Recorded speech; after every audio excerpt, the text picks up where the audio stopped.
Okay guys, so we're on episode 2. Can you please introduce yourself and explain who you are? Hi guys, thank you so much for having me. So my name is Simphiwe and I am a contraception and sexual health nurse consultant, and I'm the founder and CEO for Black Nurses and Midwives UK. Perfect. Thank you so much for coming. Explain your chosen topic for this episode and why you think it's important. So my chosen topic for this episode is contraception. And why I think it's important is I think there's a lot of myths that exist around contraception, and I think it's important to have those key conversations and actually equipping people with the right information as well. And just generally just having those, key conversations around which contraceptions are, out there and what's accessible and how to access contraception, I always think is important.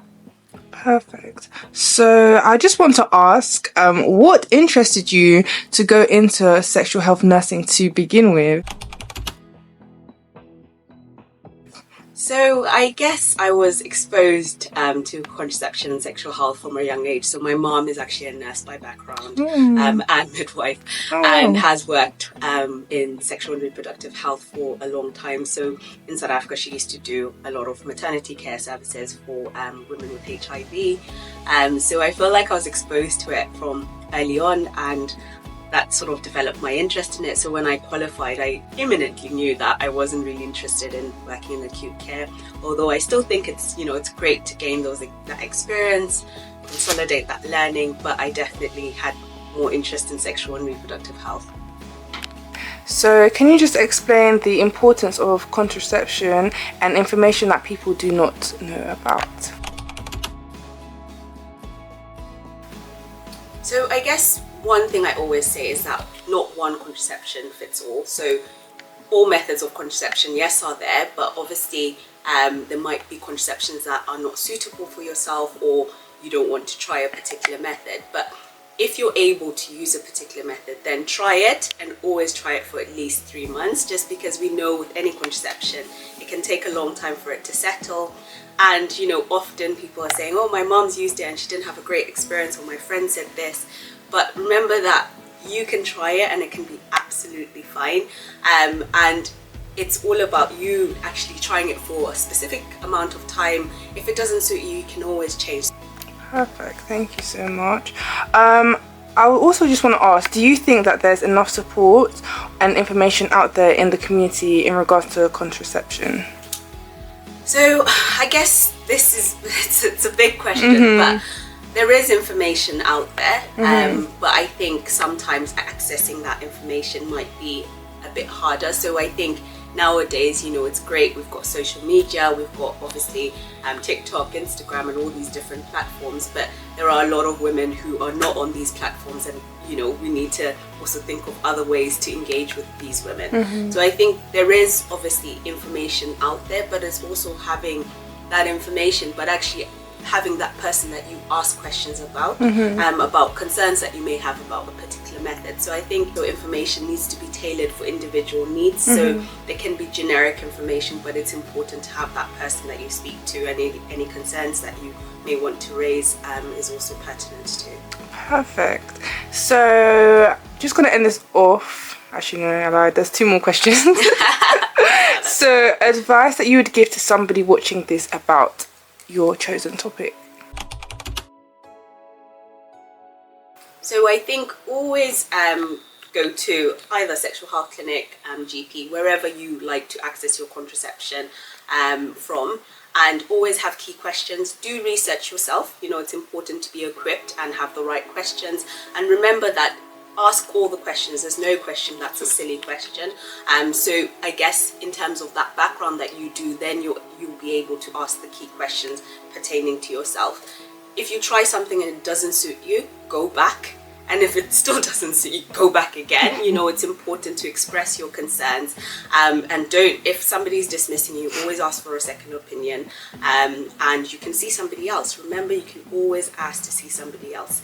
If if your GP is not giving you the information you'd like, then you can see another professional. If you go to sexual health and the same thing happens, you can always ask a second opinion. So remember, you have to advocate for yourself. Nobody can do that better than you. Perfect, thank you. I love that response. And is there anything new in practice that you've seen that you just like to share? You obviously look at the Faculty of Sexual and Reproductive Health guidelines, but if you have medical conditions and you're using contraception to manage these, always have a look at NICE guidelines. These are for professionals, but it's also important for yourself to know that actually the information you're being given or that particular method you're being given isn't in line with the NICE guidelines. So it's not only for us, it's for you as well. It's to equip you with the right information, and actually that enables you to ask those pertinent questions about your health as well. Thank you so much. So to just end this, I just wanted to explain to you about a project that myself and Nurse Nzi have decided to come up with, and this is a project just to promote women's health. We're starting it off in Ivory Coast, which is in West Africa, which is a country that we both come from. However, we as much as it's a beautiful country, in comparison to here, access to health and resources is just a bit less than us, so they don't have as much equipment and help in order for people to understand about their health, especially women. So we just wanted to just hear somebody else's opinion in regards to countries that are not as developed as over here. What is your opinion basically on trying to promote the health and well-being of women abroad, not only in the UK?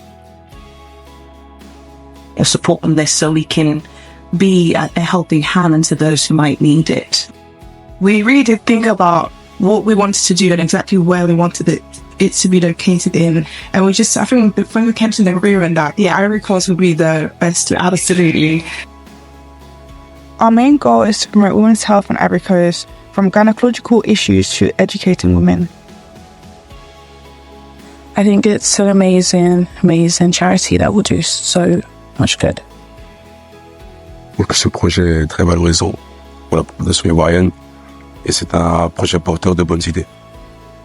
Project CIV. Project CIV. So I think what you're doing is honestly fantastic. It's amazing. And I think it's important for us to also support anything to do with women, not only here, but also making sure that we're supporting, wider context, because yes, we are, privileged here that we have good resources and we generally do have good access in comparison to other countries. Thank you so much for joining me today, and thank you so much for, just sharing such amazing and important information that we all needed to hear. So yeah, just let everybody know your social media platforms, please. Sure thing. So I am on Instagram and TikTok as Black Nurses and Midwives UK, and then you can find me on LinkedIn as Simphiwe Sasane. Thank you so much for joining us. Thank you guys for watching this video. Hey guys, welcome back to another episode of Nurse Diaries Women's Health Project. So I'm with another guest speaker, so can you please introduce yourself and let us know what you do? Hi guys, my name is Frances. I'm a gynae and early pregnancy nurse. Okay Frances, so can you just explain to us your chosen topic? So I've decided to speak about ectopic pregnancies today.